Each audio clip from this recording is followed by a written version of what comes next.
sampai detik ini diterima, diberkahi, diridhoi oleh Allah Subhanahu wa Ta'ala, menjadi sebabnya dosa-dosa kita semuanya diampuni oleh Allah Subhanahu wa Ta'ala, dan kita semuanya termasuk golongan yang dirindukan oleh surganya Allah Subhanahu wa Ta'ala. Amin Allahumma amin. Dalam hadis yang diriwayatkan oleh Imam Abu Dawud dan Imam Nasai, di sana disebutkan itu ada 4 golongan yang dirindukan oleh surga. Lah ini potongannya kayak sampean-sampean ini. Yang pertama yang dirindukan surga itu adalah talil Quran, orang yang senantiasa membaca Al-Quran, yang biasanya selain di bulan Ramadan mungkin kita agak malas-malas baca Quran, di bulan Ramadan ujar bahasa kita sempat-sempatkan baca Quran. Nomor 2, hafizil lisan, orang yang dirindukan surga itu orang yang senantiasa menjaga lisannya, menjaga dari lisan untuk berbicara yang tidak baik. Lalu di Ramadan diajak bibirnya, mulutnya untuk senantiasa berzikir. Lalu setiap hari seolah-olah tidak lupa dan tidak ketinggalan, kita senantiasa memperbaharui tauhid kita. Lalu kita membaca, ketika kita mau berbuka diajak kita berzikir, asyhadu an la ilaha illallah, sampai seterusnya. Nas'alukal jannata wa na'udzubika min sakhatika wan nar. Kita diajak hafidil lisan.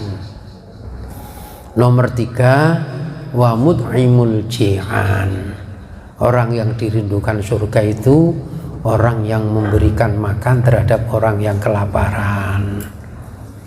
Kelaparan di sini bukan bermakna orang yang berpuasa, orang yang miskin. Kita tahu orang yang kekurangan, lalu kita bantu. Maka bulan Ramadan disebut dengan bulan sedekah. Lalu setiap Ramadan berlomba-lomba orang untuk diantaranya memberi makan atau memberi buka terhadap orang yang berpuasa. Lalu muncul kegiatan yang namanya iftar, buka bersama. Setiap masjid selalu mengadakan kegiatan buka bersama untuk berlomba-lomba dalam berbuat kebaikan, fastabiqul khairat, karena tahu bahwa siapa yang memberi buka terhadap orang yang berpuasa diberi oleh Allah pahala seperti orang yang berpuasa, tidak mengurangi sedikit pun pahalanya orang yang berpuasa.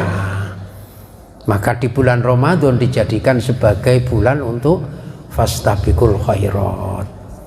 Lalu yang keempat yang dirindukan surga itu adalah washoimi fi Ramadan, orang yang berpuasa di bulan Ramadan. Hak-haknya bulan Ramadan dipenuhi, sehingga sebagai orang yang beriman dirinya dipanggil oleh Allah untuk menjalankan ibadah puasa, tidak ditinggalkan, karena dirinya sadar bahwa puasa adalah perintah dari yang menciptakan dirinya. Maka siapa yang beriman kepadanya selalu berupaya tidak mensepelekan haknya Ramadan, yakni ibadah puasa Ramadan, tapi berupaya untuk memenuhinya. Maka yang dipanggil oleh Allah untuk berpuasa itu adalah orang-orang yang beriman. Tujuan dari puasa itu agar kita menjadi hamba Allah yang la'allakum tattaqun. Ini yang harus dijaga, sehingga menjadi orang yang memiliki kualitas. Setelah berpuasa bukan sekedar kita menjalani ibadah Ramadan dalam tanda petik puasa, tapi bagaimana dengan puasa, ibadah puasa itu membentuk pribadi yang la'allakum tattaqun.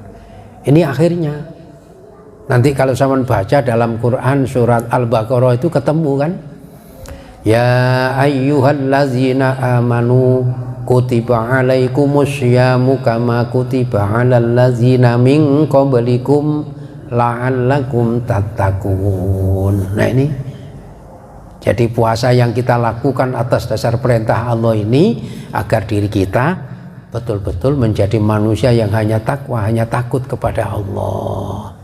Jadi puasanya memberi manfaat. Tidak puasa sekedar menjalankan puasa, tapi bagaimana puasanya membentuk pribadi yang memberikan makna baik dalam dirinya maupun buat orang lain. Maka dalam Quran itu kan diperintah kita fa'tabiru ya ulil albab. Itu diperintah kita untuk mengambil itibar, menjadi pelajaran. Allah menciptakan alam semesta beserta isinya ini, kita jadikan pelajaran untuk memperkokoh keimanan kita. Mungkin sampai sudah sering kali mendengar cerita ini, sekadar saya mengulang saja. Sampai melihat ada makhluk Allah, sama-sama makhluknya dengan kita. Kita juga makhluk, dia juga makhluk, makhluknya Allah semuanya. Sampai tahu bagaimana ular. Ular itu kalau mau ganti kulit tidak diam, tapi dia berpuasa, bertapa, berhari-hari, berminggu-minggu berpuasa. Setelah selesai berpuasa itu kulitnya lepas, ganti kulit baru, kelihatannya indah, mengkilat gitu. Tapi sikapnya, sifatnya tidak menjadi yang bertambah tawadhu, tambah ganas. Itu ular itu, yang melihat itu tambah ndak karu-karuan itu.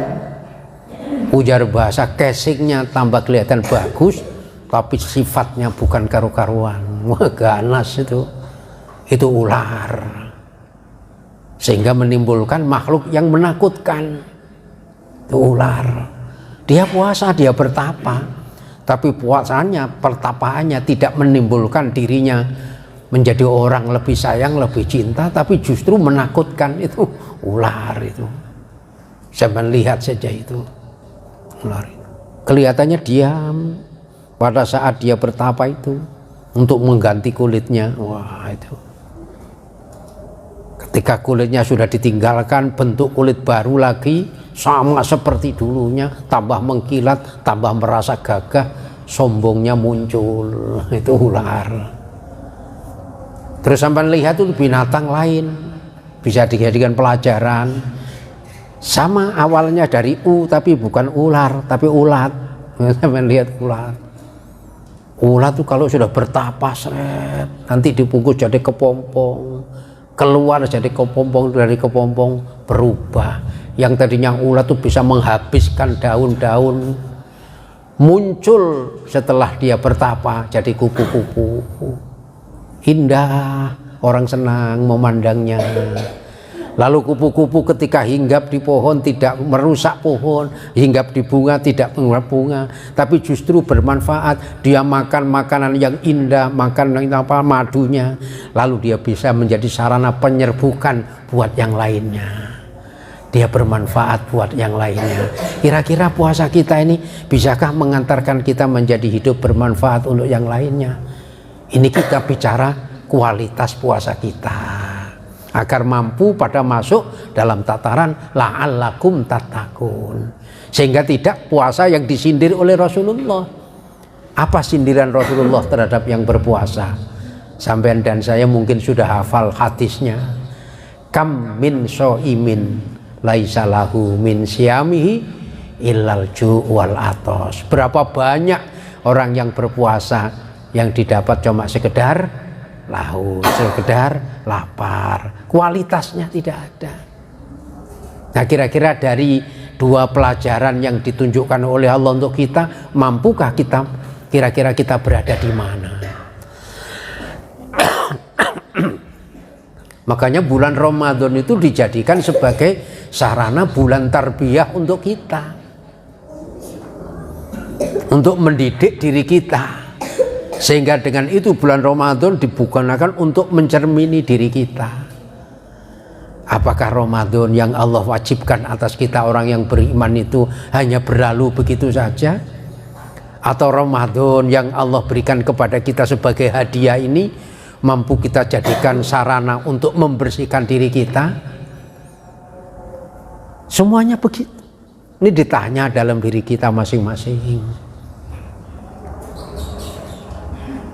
Di bulan Ramadan kalau kita sholat tarawih di daerah kita, antara salam yang satu dengan salam yang lainnya selesai tahiyat, kita diajak membaca sholawat. Setiap saat kita membaca sholat, memperbanyak membaca sholawat. Pernah terjadi pada keluarga Rasulullah, istri Rasulullah itu menjahit pakaiannya yang robek, menjahit itu. Suasana agak gelap, tidak diketahui sebabnya apa itu. Ketika menjahit ini jarumnya jatuh, karena gelap dicari tidak ketemu, tidak dapat. Di saat Rasulullah datang itu bercahayalah muka Rasulullah ini, wajah Rasulullah ini. Saking terangnya wajah Rasulullah yang bercahaya tadi, jarum yang jatuh itu terlihat. Jadi kira-kira nanti wajah-wajah sampean ini tergolong yang bercahaya apa tidak? Kalau sampean kepingin bercahaya sekarang mudah, sampean pasang itu. Kan ada kalau model kayak senter itu ya, bercahaya. Rasulullah sempat berkata, alangkah ruginya orang yang kelak nanti tidak bisa melihat aku. Istri Rasulullah tanya, ya Rasulullah, siapa orang yang tidak bisa melihat engkau itu siapa ya Rasulullah? Apa jawab Rasulullah? Orang yang kelak tidak bisa melihat aku adalah orang yang dikuasai oleh sifat kikir, oleh sifat pelit. Lalu Rasulullah ditanya lagi, siapa orang yang dikuasai oleh sifat pelit itu? Rasulullah menjawab, orang yang manakala disebut namaku dia tidak mengucap sholawat kepadaku. Maka kita kalau di sholat tarawih diajak Bilal bin Allahumma sholli ala sayyidina Muhammad, kita serentak baca Allahumma sholli wa sallim alaihi. Karena kita tidak ingin untuk menjadi kelompok orang yang pelit, tapi kita ingin menjadi kelompok orang-orang yang dicintai oleh Rasulullah Sallallahu Alaihi Wasallam, sehingga kita kelak memperoleh syafaat pertolongannya dari Nabi kita Muhammad Sallallahu Alaihi Wasallam. Maka kita diajak untuk memperbanyak membaca sholawat. Kita mengingat, mendoakan kepada Allah untuk para sahabat Nabi. Sampai biasanya kita bunyi mendengarkan dari Bilal itu, Al-Khalifatul Ula Amirul Mukminin Sayyidina Abu Bakrin Siddiq radhiyallahu anhu. Sebagai orang yang beriman, kita mendoakan mudah-mudahan beliau mendapatkan ridhoan Allah Subhanahu wa taala. Karena kita mengakui sahabat Nabi yang dijamin oleh Rasulullah sebagai penghuni-penghuni surganya Allah Subhanahu wa taala. Nah, kira-kira ingin untuk mendapatkan jaminan dari Rasulullah, maka kita berupaya untuk memasukkan diri kita menjadi umatnya Rasulullah. Maka kita perbanyak untuk membaca sholawat, melakukan daripada apa yang dicontohkan. Lalu diantaranya kita melakukan ibadah yang di bulan-bulan lain tidak ada kecuali di bulan Ramadan, yakni sholat tarawih. Dalam hadis yang saya tidak hafal tapi maknanya faham, disebutkan di sana bahwa siapa yang melakukan sholat tarawih, selesai sholat tarawih berjamaah sampai selesai, diberikan oleh Allah pahala sama dengan orang yang melakukan sholat malam semalaman. Jadi sholat tarawih itu mendapatkan, walaupun dalam sisi kedudukannya, mohon maaf, tingkat derajatnya, sholat tarawih dibanding dengan sholat witir itu jauh lebih mulia, lebih tinggi derajatnya sholat witir daripada sholat tarawih.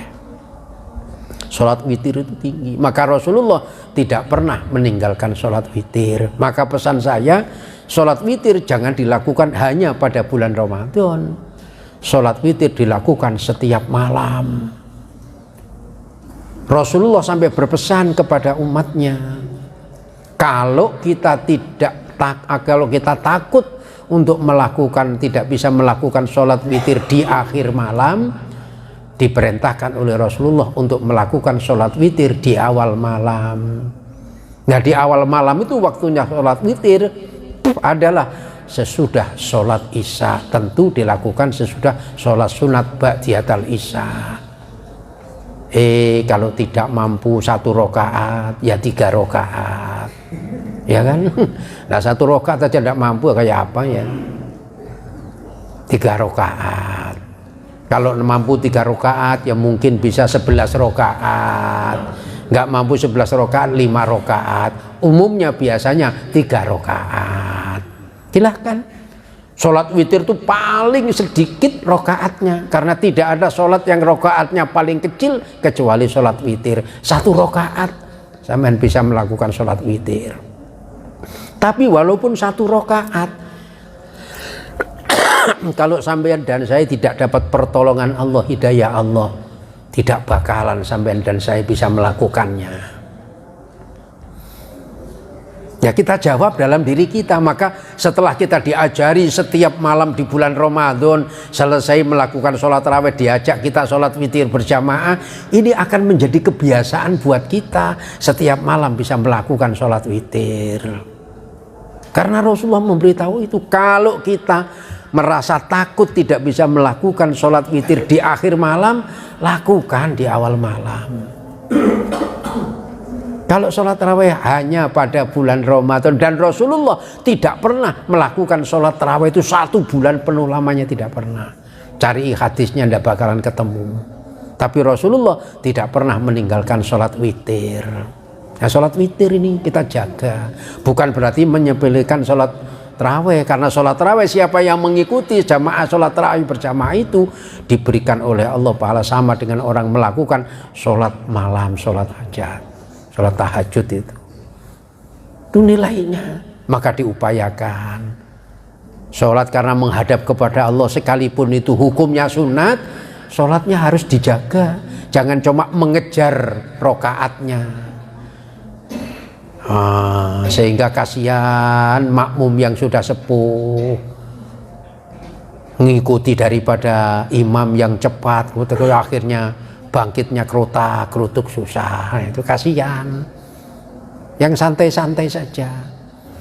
Nah, jangan seperti orang yang ada di Blitar sana, itu jangan ditiru. Itu bukan konsumsi untuk kita, biarkan mereka. Itu makomnya mereka masing-masing. Sholat tarawih ditambah witir 23 rakaat 7 menit selesai. Coba nanti praktekkan di Masjid Danau Meninjau ini. Bubar. Bismillahirrahmanirrahim, Yasin, Allahu Akbar. Wah, kacau ini. Santai kita menghadap kepada Allah. Sholat itu adalah dialog kita dengan Allah. Maka dinikmati, sholatnya dinikmati. Beberapa hari yang lalu ada jamaah yang bertanya, bagaimana Ustadz, saya ini sholat ini supaya kepingin khusyuk, bagaimana caranya? Bagaimana kita bisa menjadi sholat yang khusyuk? Kalau yang bergerak cuma bibir kita, sementara hati kita kosong. Supaya kita menjadi khusyuk, bibir yang bergerak sebagai ucapan kita, hati kita itu ikut. Bagaimana bisa ikut? Memahami akan apa yang kita baca. Ketika kita Allahu Akbar, betul-betul dinikmati, hati kita tuh yakin bahwa tidak ada yang maha besar kecuali hanya Allah. Kita membaca Allahu Akbar kabira walhamdulillah, ikut hatinya sehingga tidak kosong. Kalau begitu ikut, insya Allah. Begitu juga sampai melakukan puasa. Kalau hati sampean ikut di dalam melakukan puasa, karena puasa sebagai bentuk ketaatan dan kepatuhan kepada Allah, maka puasa akan menjadi indah, puasa akan menjadi nyaman. Lalu rasa syukurnya semakin bertambah karena dirinya mendapatkan karunia yang besar dari Allah Subhanahu wa Ta'ala. Bisa puasa itu sudah mendapatkan karunia dari Allah. Tidak gampang-gampang orang bisa berpuasa itu. Dan sampean ini orang yang diberikan oleh Allah inayah, diberikan oleh Allah hidayah, bisa melaksanakan ibadah puasa. Maka kepingin puasa kita menjadikan puasa yang berkualitas, yang dalam Quran disebutkan tadi la'allakum tattaqun. Nah ini sampai-sampai kata Nabi, orang yang berpuasa itu termasuk salah satu yang dirindukan oleh surganya Allah Subhanahu wa Ta'ala. Lah mudah-mudahan saya dan sampean di dalam melakukan ibadah puasa ini menjadikan puasa kita dirindukan surganya Allah. Kenapa? Puasa kita mendatangkan rahmat dari Allah, bukan mendatangkan kemurkaan dari Allah. Boleh jadi puasa mendatangkan murkanya Allah karena dilakukan dengan kesombongan, merasa dirinya yang mampu untuk berpuasa, padahal sekalipun bagaimanapun bentuknya dirinya tidak akan mampu untuk melakukan ibadah puasa tanpa ada pertolongan Allah, sehingga puasa yang dilakukannya dijadikan sebagai sarana untuk mensyukuri karunia-Nya Allah Subhanahu wa Ta'ala. Sehingga kalau ada kita melihat saudara kita tidak berpuasa, tidak kita lecehkan, tetapi kita doakan di hadapan Allah, mudah-mudahan diberikan hidayah oleh Allah. Berarti itu sarana untuk bisa kita jadikan sebagai sarana untuk ibadah. Kita melihat yang lainnya begitu. Maka itu diingatkan dalam ajaran agama kita, likulli syai'in hikmatun, setiap segala sesuatu itu pasti ada hikmahnya. Bagaimana bisa semuanya kita mengambil hikmahnya kalau tidak dilandasi dengan ilmu kita yang Allah berikan kepada kita. Sehingga apabila kita melakukan ibadah bukan merasa itu kemampuan kita, ketika kita bisa melakukan ibadah bukan karena kekuatan kita, tapi semuanya itu kita sadari hanya karena pertolongan dari Allah Subhanahu wa Ta'ala. Sehingga puasanya mengantarkan dirinya menjadi orang yang tawadhu di hadapan Allah. Inilah yang dikatakan oleh Rasulullah, pesannya kepada sahabat Mu'ad, yang sampean setiap selesai sholat pasti bersama-sama dengan berdoa. Ketika itu Rasulullah memegang tangannya Mut'ad. Sambil memegang Mut'ad ini, lalu Rasulullah mengatakan, inni la uhibbuka Mu'ad, sungguh aku ini sangat sayang, sangat cinta kepadamu. Itu Rasulullah. Pada saat beliau memegang Mu'ad itu, lalu Rasulullah berkata, usika ya Mu'ad, aku berwasiat kepadamu wahai Mu'ad. Sampai dan saya sudah hafal betul. Karena itu setiap sholat, kita selesai sholat, imam senantiasa mengingatkan kita, diajak kita berdoa. Kata si imam, la Allahumma a'inni ala zikrika wa syukrika wa husni ibadatik. Ini hadis Nabi ini.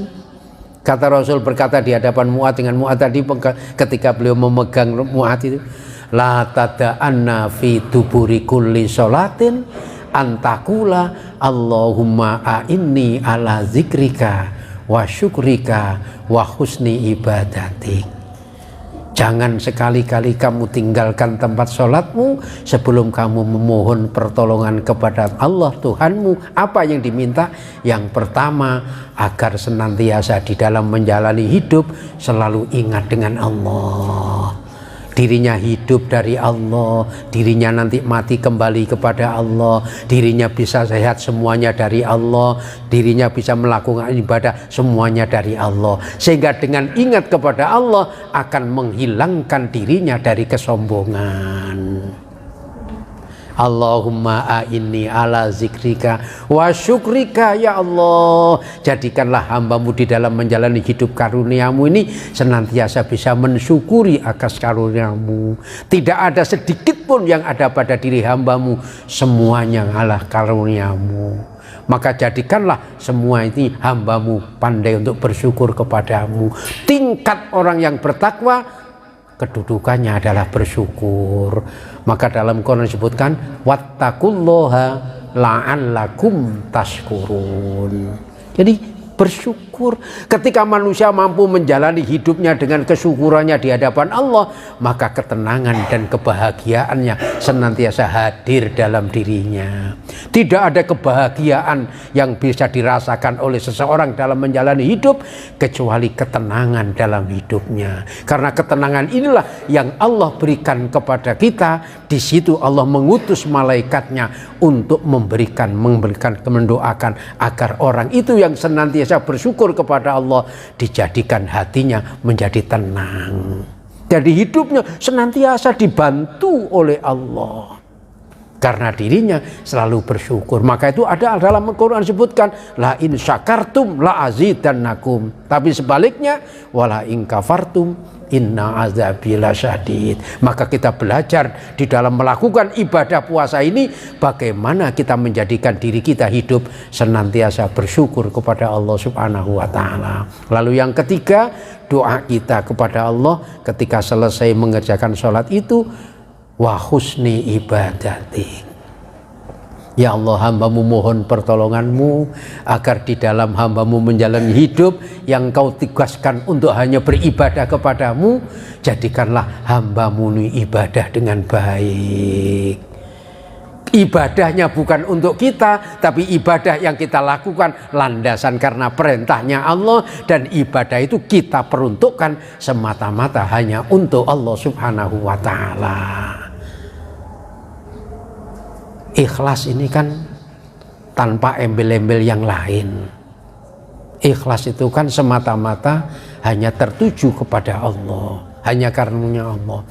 Saya membaca, mendengar ada guru dari Banjar, bagus itu, membuat semacam cerita bagaimana itu ikhlas. Wah, ada satu kampung di sini katakanlah orang kaya raya, setiap itu membagi-bagi bersedekah.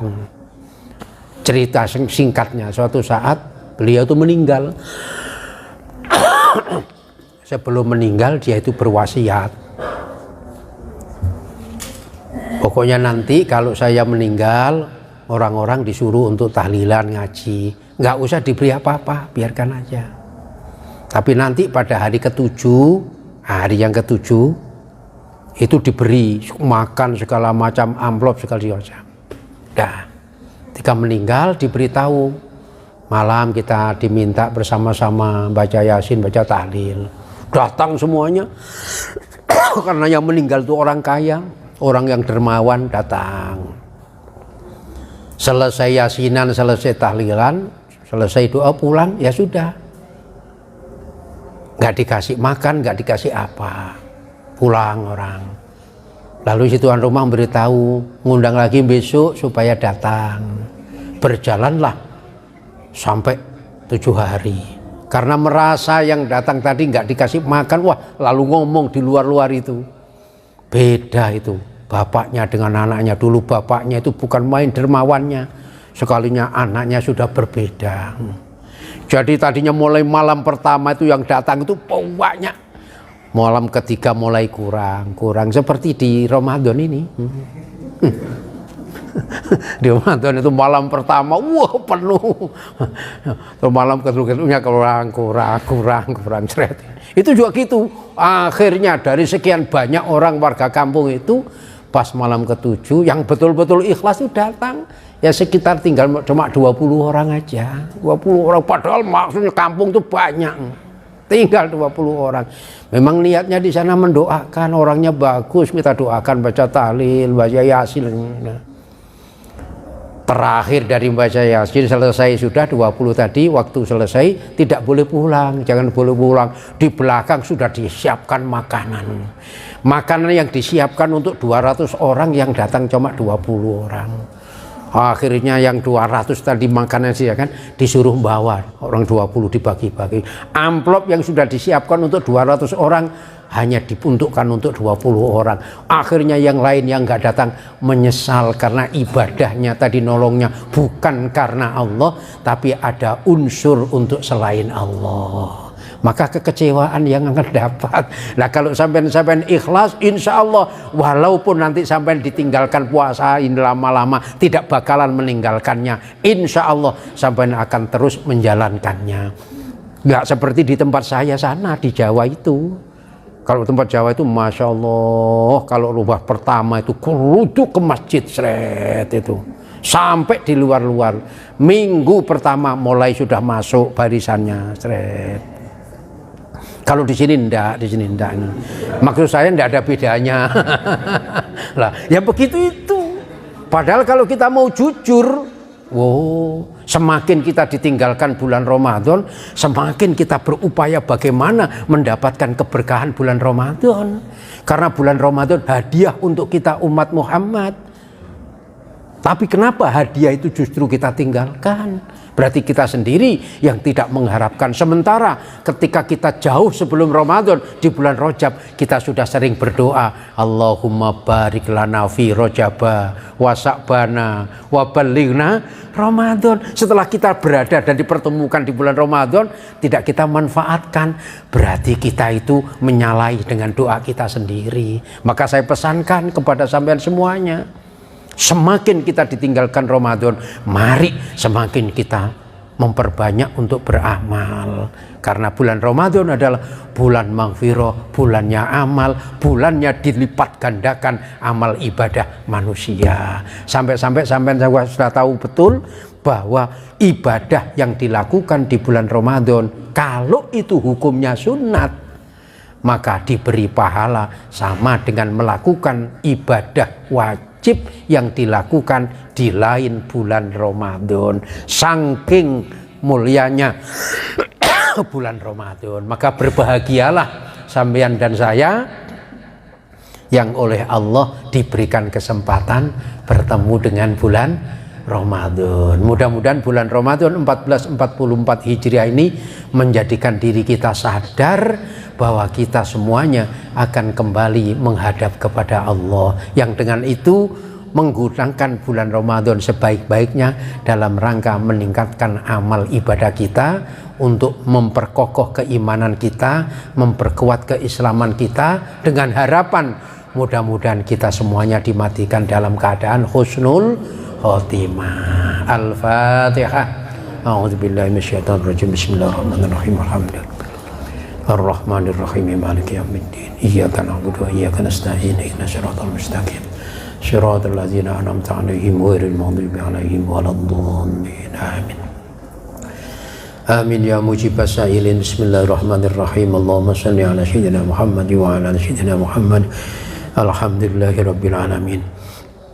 Allahumma arinal haqqa haqqa warzuqna ittiba'ah wa arinal batila batila warzuqna ijtinabah. Allahumma jammilna bil afiyati wassalamah wa haqiqna bit taqwa wal istiqamah wa a'izna min mujibatin nadama fil hali wal mali innaka sami'ud du'a. Allahumma inna na'udzubika minal hammi wal huzni wa na'udzubika minal ajzi wal kasal wa na'udzubika minal jubni wal bukhli wa na'udzubika min ghalabatid daini wa qahrir rijal. Allahumma ihtim lana bi husnil khatimah wa la tahtim alaina bisu'il khatimah. Rabbana atina fid dunya hasanah wa fil akhirati hasanatan wa qina azabannar wa adkhilnal jannata ma'al abrar ya aziz ya ghaffar ya rabbal alamin. Wa sallallahu ala sayyidina Muhammadin nabiyil ummi wa ala alihi wa sahbihi wa barik wa sallim. Subhana rabbika rabbil izzati amma yasifuna wa salamun alal mursalin walhamdulillahi rabbil alamin. Mari kita tutup bersama dengan membaca doa kafarat majlis. Bismillahirrahmanirrahim. Subhanakallahumma wa bihamdika asyhadu an la ilaha illa anta astaghfiruka wa atubu ilaik. Wassalamualaikum warahmatullahi wabarakatuh.